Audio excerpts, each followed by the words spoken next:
Hi, my name is Dan Wolfson and I'm with Pragmatic Data Research. I'm also with the Egeria open source project. Egeria is an information management system that helps you to manage, exchange, and use information for data governance and to facilitate data use. Today we're going to be talking about a new capability that we're developing for Egeria. It's called Dr.Egeria. Dr.Egeria enables plain text data governance. Sound intriguing? Let's get going. To explain Dr.Egeria, I thought it'd be easiest to use Egeria workspaces. And what I'm showing here is just a Jupyter environment, part of Egeria workspaces, in which I have several different windows open. On the upper right, you can see a Markdown document called Introduction to Dr.Egeria and Egeria Markdown Processor. And this document is rendered. You can still see that it says Introduction to Dr.Egeria, and this is just being rendered through a Markdown. This document is in fact going to help us to describe what Dr.Egeria is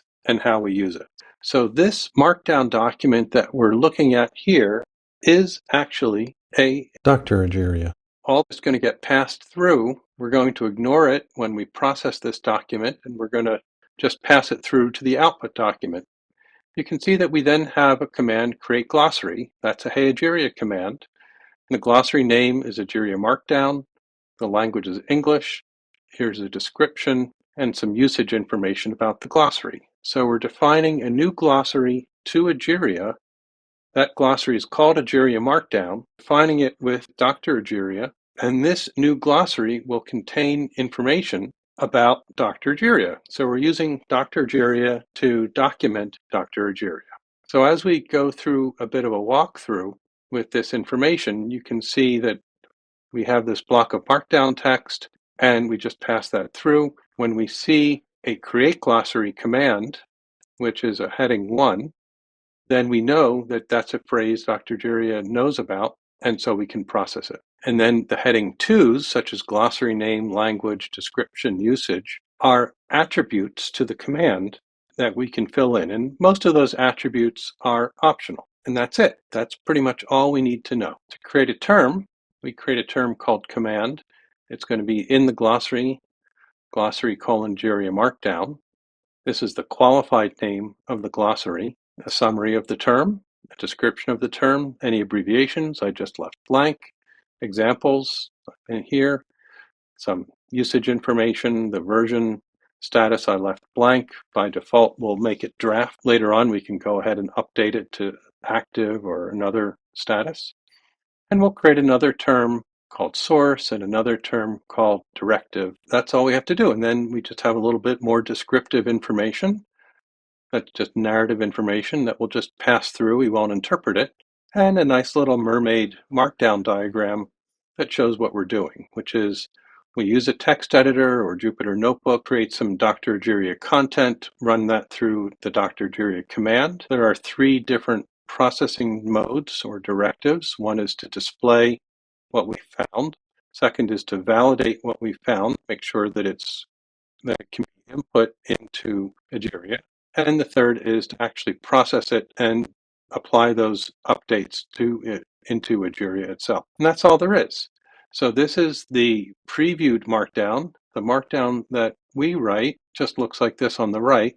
And you can see the hash sign, which is the heading 1. There's the what if that I did. There's our Dr.Egeria command, create glossary. There's glossary name, language, description, usage, and so forth. And that's just the plain text version of the document on the left. So how do we do it? Well, we can execute the processing command using the Hey Egeria textual user interface. Scroll down to the tell Dr.Egeria to process the Markdown file, tell it the file name, which is Dr.Egeria intro part1.md, which you can see up here on the tab. And the first time through, let's just leave it as the default display. Run that command. You can see what it did is it says it's processing the command, create glossary with directive display for glossary Egeria Markdown.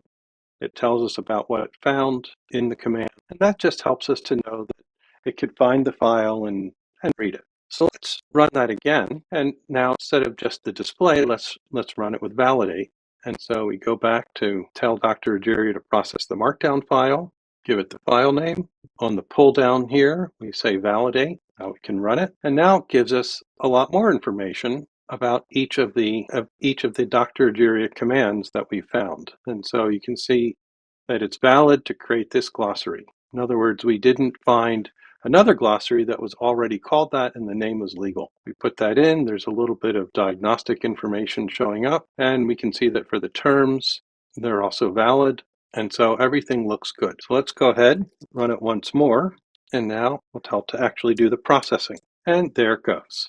And so it's processed each of these. We know because we see the output unique identifier for each of the objects that was created. Now, if we look at the bottom here, we can see that we wrote the output into the Dr. Egeria outbox, called it that. So let's go look in the distribution hub, the Dr. Egeria outbox, and there's the file that we found. So this is the file that was processed, and you can see that we preserved all the original narrative text.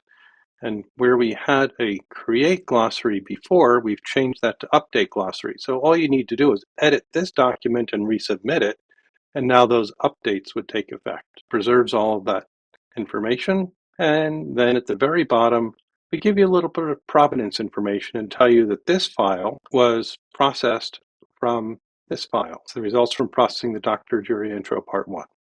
And if you keep on editing the output of one document and using it in the next one, then you'll see the provenance build up. That's our first Dr. Egeria file.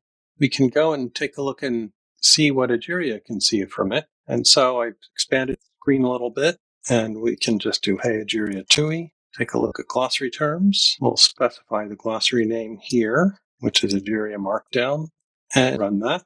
And you can see that here are the 3 terms that we had just defined in the Markdown file. It's just in a tabular format versus a Markdown format.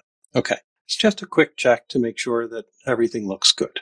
Okay, we've processed our first file, and so now in the next video, we'll look at a second file where we add some categories into the glossary, and then we assign terms to the category. See you there.